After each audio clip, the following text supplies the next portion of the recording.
हमने पिछले पहले लेक्चर में राउंड टेबल कॉन्फ्रेंस डिस्कस किया था। राउंड टेबल कॉन्फ्रेंस के बीच में एक पैक्ट आता है जिसको गांधी इरविन पैक्ट कहा जाता है। ठीक है, आज के लेक्चर में हम गांधी इरविन पैक्ट को डिस्कस करेंगे। ये राउंड टेबल कॉन्फ्रेंस के बीच में आया था और ये क्या है, ठीक है। तो इसमें क्या हुआ था, देखें। Gandhi Irwin pact also known as Gandhi MacDonald pact, इसको गांधी इरविन पैक्ट को गांधी मैकडोनल्ड पैक्ट भी कहा जाता है। Was a significant agreement between the Mahatma Gandhi and British viceroy Lord Irwin. ठीक है, ये एग्रीमेंट गांधी, महात्मा गांधी और ब्रिटिश वायसरॉय थे लॉर्ड इरविन, इन दोनों के बीच में हुई थी बातचीत। ये पैक्ट का मतलब है एग्रीमेंट हुआ था, एक साइन करवानी थी। कुछ बातें आप हमारी माने, कुछ बातें हम आपकी मानते हैं, ये बातें हुई थी। ठीक है, तो ये एग्रीमेंट था। तो लेटर लॉर्ड हेलिफैक्स, ठीक है, हेलिफैक्स भी एक मतलब के वायसरॉय था इन्हें, ऑन मार्च 5, 1931। ठीक है, तो ये पैक्ट हुआ था। अब टर्म्स ऑफ द पैक्ट, अब गांधी ने जब सिविल डिसओबीडियंस मूवमेंट शुरू किया था पूरे हिंदुस्तान में, एक किस्म की क्या किया था, स्ट्राइक की थी, हड़ताल की थी, ब्रिटिश की हर चीज़ को बैंड कर दिया था। तो ऐसा सिविल डिसओबीडियंट मूवमेंट शुरू हो गया था। यहाँ पर बात यह है कि civil disobedience movement, Gandhi Congress का लीडर था और सबसे बड़ी आबादी कांग्रेस की थी, जिसमें गांधी के पीछे बहुत सारी आबादी थी हिंदुस्तान के इंडियंस लोग। तो ऐसे में जब गांधी एग्री नहीं होगा किसी बात पर, तो पूरा मुल्क का कॉन्स्टिट्यूशन, मुल्क के लिए लॉ कानून कैसे बनाएंगे। तो इसके लिए गांधी को राज़ी करना था। तो इस पैक्ट में पहला ये हुआ कि जो सिविल डिसओबीडियंस मूवमेंट चल रही थी उसका गांधी एग्री हो गए कि सिविल डिसओबीडियंस मूवमेंट को मैं अब ख़त्म करता हूँ, बंद करता हूँ, which had been going on, जो कि चल रही थी सिंस 1930 से। ठीक है, 1930 से चल रही थी, उसको यहाँ पर गांधी ने एग्री हो गया कि ख़त्म करते हैं सिविल डिसओबीडियंस मूवमेंट को। ठीक है, तो दूसरा आपको समझना है, जो ये बातें मैं कर रहा हूँ आपको समझा रहा हूँ कि ये क्या क्या होते हैं लॉस, कानून, और ये कैसे कैसे हिंदुस्तान के अंदर बने थे। ठीक है, गांधी इरविन पैक्ट है। ठीक है, इसमें क्या क्या बातें हुई थी, इसमें गांधी और इरविन ने ये बातें की थी कि सिविल डिसओबीडियंस मूवमेंट को बंद करो, जो कि चल रही है, जो कि बायकॉट किया है, जो कि बैंड लगाया हुआ है ब्रिटिश के ऊपर, ब्रिटिश के सामान को ख़रीद नहीं कर रहे, ब्रिटिश के इंस्टीट्यूशन जो भी हैं सारे उनकर बंद कर दिया क्या था। तो दूसरी बात उसने गांधी ने इरविन से की, वो गांधी ने कहा कि कैदियों को आप रिहा करें। British government release thousands of political prisoners arrest during the movement. British government ने उन सारे कैदियों को छोड़ दिया जो कि हज़ारों की तादाद में थे, पॉलिटिकल प्राइजनर्स थे, उनको भी छोड़ा गया। और जो कि इस मूवमेंट के दौरान जिनको अरेस्ट किया गया था उनको छोड़ा जाए। गांधी ने ये भी बात की। तो फिर मैं थर्ड राउंड टेबल कॉन्फ्रेंस में आऊँगा, ऐसी बातें हो रही हैं। ठीक है, इस गांधी इरविन पैक्ट में ये बातें हो रही हैं, बातें हैं, स्टोरी हैं, याद करनी है, बहुत आसान है इंग्लिश में। अभी जब आपको नॉलेज होगी उर्दू में अच्छी तरीके से कि मैं यहाँ पर जाना चाहता हूँ या मैं ये काम करना चाहता हूँ, तो मैं पता होगा तो मैं इंग्लिश में आराम से ट्रांसलेट कर लोगे। इंग्लिश का मसला नहीं होता। अगर आपको नॉलेज नहीं है तो आपको इंग्लिश को क्या करेंगे। ठीक है, पहले आपको हर चीज़ की नॉलेज होनी चाहिए। तो आगे देखते हैं तीसरा। तो फर्स्ट राउंड टेबल कॉन्फ्रेंस में गांधी नहीं आया था, तो गांधी को इरविन ने कहा कि participate in the round table conference. Round table conference 3 हुई थी, 1 2 3, ठीक है।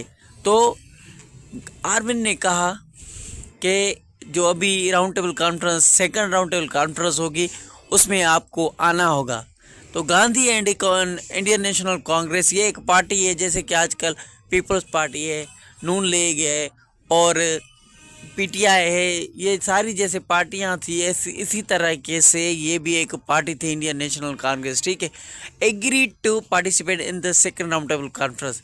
तो इस गांधी आर्विन पैक्ट के तहत जरिए गांधी राजी हुए और इंडियन नेशनल कांग्रेस वाले राजी हुए, क्योंकि लीडर इंडियन नेशनल कांग्रेस का गांधी था, इस पार्टी का, ठीक है, INC, Indian national Congress.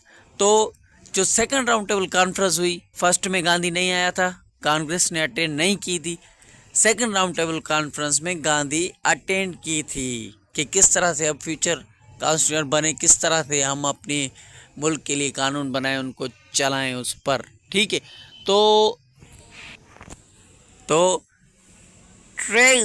Truce period क्या था आप समझे, a temporary truce between the British government and Congress. अब गांधी और इरविन जो बात कर रहे थे, गांधी आर्विन पैक्ट हुआ था, उसमें चौथी बात ये थी कि ट्रूस पीरियड का मतलब है दो ग्रुप जहाँ दो लोग लड़ रहे थे, ठीक है, उनका फिर सुलह करना, साथ बैठकर बात करना, शांति करना, अहदनामा। ट्रू पीरियड था कि मतलब कि दो ग्रुप्स अब एक दूसरे के साथ शांति से रहेंगे, एक दूसरे के साथ रहेंगे, एक दूसरे के साथ सुलह कर ली, ठीक है। टेम्पररी, एक दूसरे के साथ टेम्पररी सुलह कर ली ब्रिटिश गवर्नमेंट और कांग्रेस ने, अब हम शांति से एक दूसरे के साथ रहेंगे, ये था ट्रू पीरियड, ठीक है। तो ये टेम्पररी था, कुछ वक्त के लिए था कि हम राउंड टेबल कॉन्फ्रेंस में आएंगे, मिल बैठ कर बात करेंगे। तो ये दोनों ट्रूस पीरियड इसको कहा जाता है, ठीक है, समझ गए आप। दो तो एक और मूवमेंट चल रही थी, एक और लॉ था जिसको कहते हैं हम साल्ट लॉ, ठीक है, रिपील। ब्रिटिश गवर्नमेंट ने रिपील कर दिया, allow Indians to produce salt for personal use, relaxing and salt tax. तो ठीक है, यहाँ पर साल्ट पर टैक्स हटाई गई और रिलैक्सेशन दी गई, पर्सनल यूज़ भी किया जा सकता है, इंडियंस को कहा, अलो किया, उनको दे दिया। और साल्ट लॉ रिपील का मतलब है कि जो कानून पहले था अब नहीं है, ठीक है। साल्ट लॉ रिपील मतलब कि इसको ख़त्म कर दिया गया, इसको मनसूख कर दिया गया, ठीक है। साल्ट लॉ भी एक मूवमेंट चली थी इंडिया के अंदर, उसको भी कभी डिस्कस करेंगे, इतनी इम्पोर्टेंस नहीं है इसके एग्ज़ाम में, ठीक है, इसके लिए आप इसको गौर मत करना, ऐसे ही बस जितना लिखा हुआ है CSS के लिए काफ़ी है।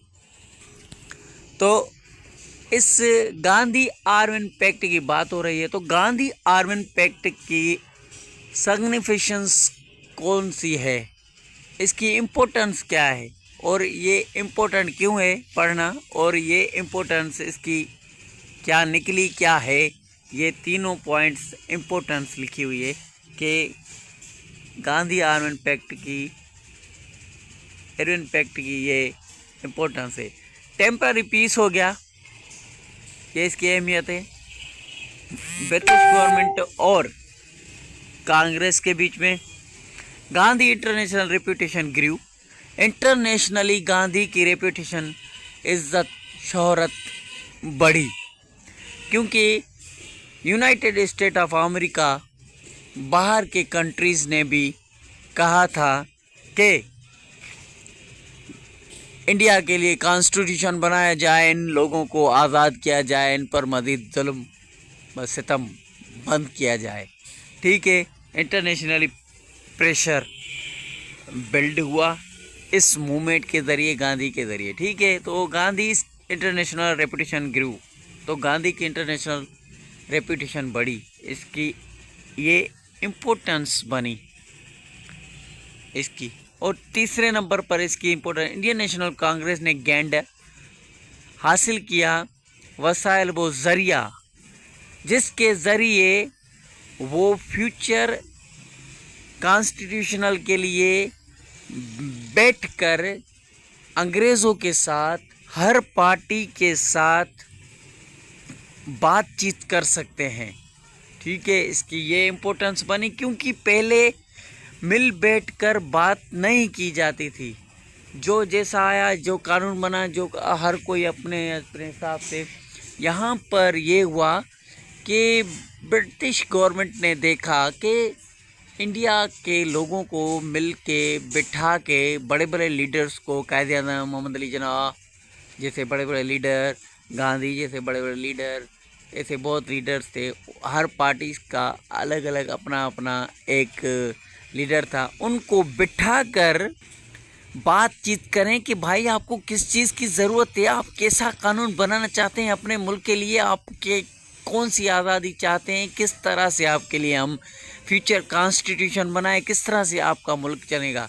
तो ये बातें मिल बैठकर हुई, राउंड टेबल कॉन्फ्रेंस में मिलकर सब छोटे बड़े ग्रुप ने, हर किसी के लीडर ने, जिसकी पहले इज़्ज़त कोई भी नहीं थी, वो भी बैठकर राउंड टेबल कॉन्फ्रेंस में बात कर सकता है अपने हक पर। ठीक है, तो ये इसकी इम्पोर्टेंस थी। तो आगे चलते हैं। तो क्रिटिसाइज करते हैं, तो मतलब जब क्रिटिसाइज की बात आती है तो क्रिटिसाइज कैसा और कैसे। क्रिटिसिज्म ये है कि पहले नंबर पर some Congress members felt Gandhi's compromise too much. कुछ लीडर थे जो कि कांग्रेस के मेंबर थे, उन्होंने गांधी को बोला आप ज़्यादा कॉम्प्रोमाइज़ ना करें, किसी भी चीज़ पर ज़्यादा ना मिलजुलें किसी के साथ। ठीक है, किसी की बात ज़्यादा ना माने, अपनी भी कुछ करें। और सेकंड नंबर पर Muslim League and other parties criticise, तनकीद की।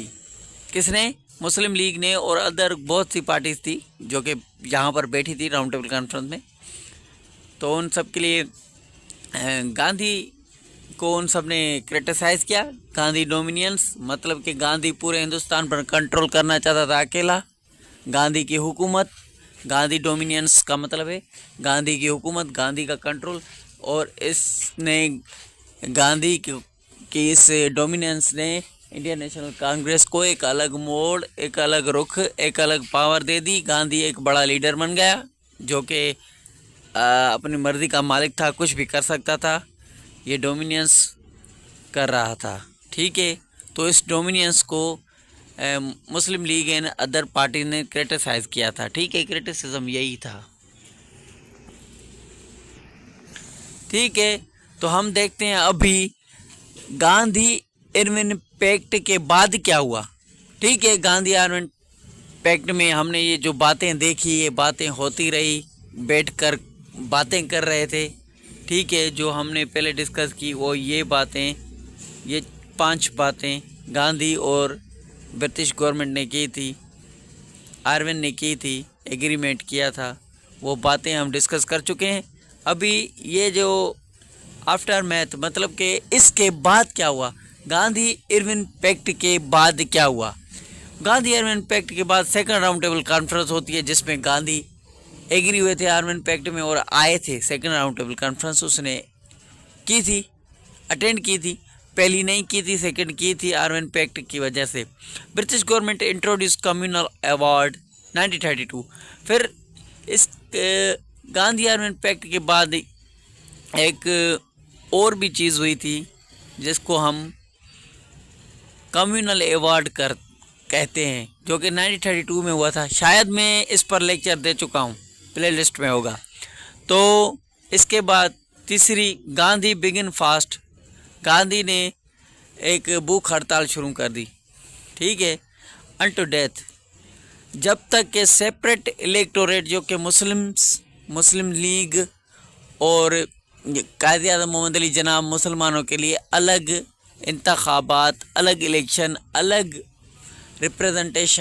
रिप्रेजेंटेटिव इलेक्शन में वोट का हक मांग रहे थे। अलग इलेक्टोरेट की डिमांड जो मुसलमानों की थी, जो कि बहुत बड़ा मसला और झगड़ा चलता आ रहा था इस पर साइमन कमीशन से लेकर, उससे पहले भी मिंटो मोरे रिफॉर्म 1909 से लेकर जो 1832 से लेकर ये सेपरेट इलेक्टोरेट वाली डिमांड्स, अलग इंतखाबात वाली डिमांड मोहम्मद अली जिन्ना की मुसलमानों की पर लड़ाई चलती आ रही थी। और गांधी ने कहा ये सेपरेट इलेक्टोरेट वाला बंद करो, इसके अगेंस्ट थे। तो गांधी ने ये मतलब काम किया था। इस गांधी आर्विन पैक्ट के बाद ये तीनों काम हुए थे हिस्ट्री में। ठीक है, आगे देखते हैं। ये की प्लेयर्स मतलब कि इसमें कौन कौन लोग शामिल थे जो कि बातचीत कर रहे थे। महात्मा गांधी था, दूसरे नंबर पर लॉर्ड आर्विन था जो कि वायसराय था इंडिया का। वायसराय का मतलब होता है कि एक फॉरेन मिनिस्टर जिसे हम कहते हैं, इंडियन अफेयर्स को ये संभाल रहे थे। और ये एक किस्म का गवर्नर जनरल कह सकते हैं हम। इंडिया का उस टाइम पर बना था, क्योंकि इंडिया पाकिस्तान बना नहीं था। फेडरल सिस्टम के लिए स्ट्रगल चल रही है, कॉन्स्टिट्यूशन स्ट्रगल चल रही है इन टॉपिक्स के थ्रू जो हम पढ़ रहे हैं। तो इसके बाद जवाहरलाल नेहरू था जो कि 1938 में जिसने नेहरू रिपोर्ट दी थी, ये वो ही नेहरू है। ठीक है, उसमें भी मुसलमानों के खिलाफ बहुत सी बातें लिखी गई थी, जिसका मतलब है कि हक जो कायदे आज़म जो डिमांड्स कर रहे थे ना, उसके खिलाफ थे ये। उसके बाद मोहम्मद अली जिन्ना ने 40 पॉइंट्स दी थी। ये 4 इसके प्लेयर थे गेम के, जो गेम ये चल रही है। तो ठीक है, ये मतलब कि मोहम्मद अली जिन्ना ने 40 पॉइंट दी थी जवाहरलाल नेहरू की रिपोर्ट के अगेंस्ट में। ठीक है, the Gandhi Irwin pact was crucial moment in the Indians struggle for the independence. और गांधी आर्विन पैक्ट जो था ना, ये बहुत ही अहम लम्हा था, मोमेंट था, जो कि हिस्ट्री में था। इंडियंस स्ट्रगल, जो इंडिया वाले लोग हैं, हिंदू मुसलमान और भी बहुत लोग, बहुत कौमें थी, वो सारी स्ट्रगल कर रही थी आज़ादी के लिए। उसके लिए ये गांधी आर्विन पैक्ट बहुत इम्पोर्टेंट, बहुत क्रूशल रहा। क्रूशल का मतलब कि बहुत ही ज़्यादा इम्पोर्टेंट मोमेंट थी। तो डिमॉन्स्ट्रेटिंग गांधी स्ट्रेटेजिक लीडरशिप, तो इसने गांधी का ये जो प्लान था लीडरशिप का, इसने जाहिर हुआ इसमें आर्विन पैक्ट के ज़रिए। और नेगोशिएशन स्किल्स, बातचीत करने का जो तरीका है, वो गांधी को यहाँ पर सीखने को मिला, हमें मिला। और कैसे मिलजुल कर बात की जाती है, और कैसे मतलब कि झुकाया जाता किसी को और किसी को फंसाया जाता है, किसी से कैसे बात करनी चाहिए, कहाँ बैठकर कहाँ बात करनी चाहिए। ये मैं अपने लफ्ज़ों में बोल रहा हूँ, वैसे इसका असली मतलब यही निकलता है कि नेगोशिएशन स्किल्स, मतलब कि मिल बैठकर बातचीत करना का हुनर आ गया। ठीक है, would you like to more information, comment below under these videos. Thank you, keep watching, subscribe करो यार। देखो, पढ़ाई बहुत इजी है, आप मेरे साथ कनेक्ट रहो, मैं आपको हर एग्जाम पास करा दूंगा। ठीक है, keep watching, stay connected. CSSPMS material available here YouTube channel. You will be success, inshallah. Thank you, keep watching. Comment if you need anything.